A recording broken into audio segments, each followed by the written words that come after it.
வீடு வாசல் சொத்து சுகம் இருக்கிறவ மட்டும் பணக்காரன் இல்ல. யாருக்கு நல்ல தகப்பன் தாய், நல்ல மனைவி, நல்ல குழந்தைகள், நல்ல நண்பர்கள் இருக்காங்களோ அவன் தான் உண்மையான பணக்காரன். ஒரு அப்பா அம்மா தன்னோட பிள்ளைங்களுக்கு கொடுக்கிற உண்மையான சொத்து நோய் நொடி இல்லாத ஆரோக்கியமான உடம்பு, தெளிவான அறிவு. நீங்க கோடி கோடியா பணத்தை தூக்கி எறிஞ்சாலும் இந்த உலகத்துல வாங்க முடியாத சில பொருட்கள் இன்னும் இருக்கு. ஆனா அதெல்லாம் ரொம்ப புனிதமானது. சிலது பணம் இருந்தா உன்னையே உனக்கு தெரியறதில்ல. பணம் இல்லைன்னா யாருக்கும் நீ தெரியறதில்ல.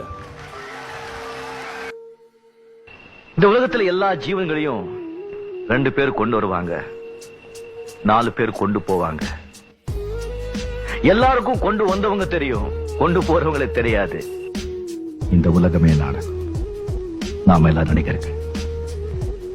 அலைகள் வந்து மறையும், கடல் அப்படியே இருக்கும். புரிஞ்சவங்களுக்கு சொல்ல வேண்டிய அவசியம் இல்ல, புரியாதவங்களுக்கு சொல்லி பிரயோஜனமும் இல்ல. காலப்போக்கிலே அனுபவங்கள் ஏற்பட அவங்களுக்கே புரியும். மற்றவங்களுக்கு மரியாதை தராத மனிதர்கள் அந்த மரியாதையை தங்கள் வாழ்க்கையில பெறவே முடியாது.